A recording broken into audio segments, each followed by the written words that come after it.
Brat i sestra. Si bea еднаш еден брат и една сестра кои бескрајно се сакаа. Тие ќе беа многу срекни, ако не беше нивната лоша маќеа која беше злобна вештерка. Еден ден, не можејќи да го трпат лошиот однос на нивната маќеа, двете деца избегаа од дома и се засолнија во шумата. Кога минуваа покрај еден извор, братчето ги испружи рацете за да се напие од него, но неговата сестра ја слушна водата како клокоти. Напи се, само смеи, ама ке се претвориш во змеи. Во истиот миг таа свика: бегај подалеку, братче мое, тага силна ке ме мори ако од водата змеи се сториш. Си продолжија по патот и малку подалеку наидоа на еден бистар поток. Братчето клекна да се напие, но сестрата ја слушна водата како шумоли. Напи се, голтка, само еднаш, и волк ке станеш веднаш. Па повторно свика: бегај подалеку, братче мое, тага силна ке ме мори ако од водата волк се сториш. И така двајцата продолжија понатаму и стигнаа до еден друг извор.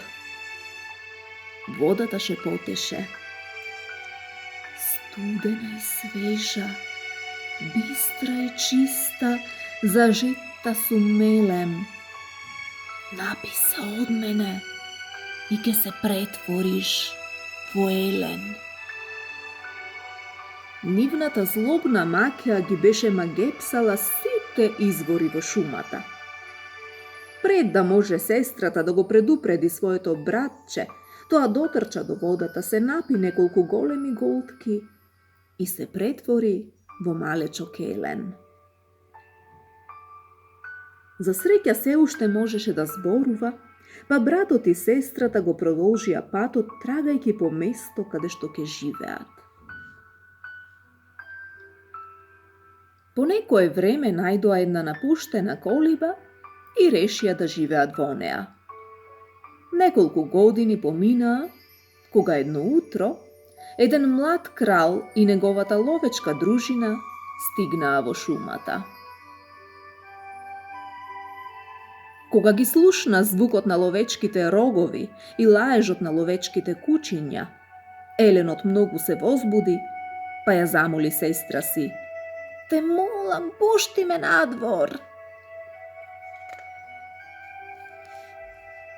Тој беше толку упорен, што на крајот таа се согласи да го пушти, велејки му: назајди сонце, врати се дома, тропни на вратата и кажи: сестро, пушти ме внатре. На тој знак ке ти ја отворам вратата.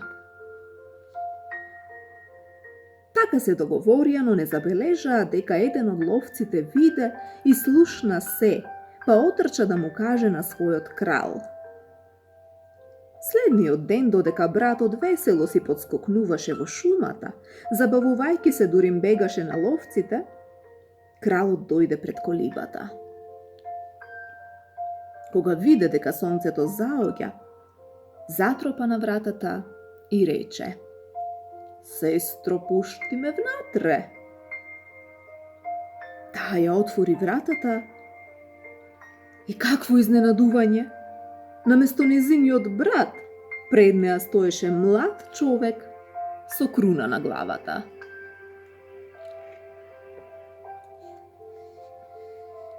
Колебајќи се, сестрата го пушти внатре и му одговори на сите негови прашања, раскажувајќи ги сите неволји низ кои поминала заедно со незиниот брат. Додека разговараа, меѓу нив почнаа да тлеат нежни чувства, па младиот крал реши да ги покани братот и сестрата да живеат во неговата палата. Потоа, тој прати војници да ја доведат злобната маќеа и ја натера да ја поништи магијата. I така, малиот брат се претвори повторно во лично младо момче. На крајот, сестрата и младиот крал се венчаа и сите тројца заедно си живееа среќно за секогаш.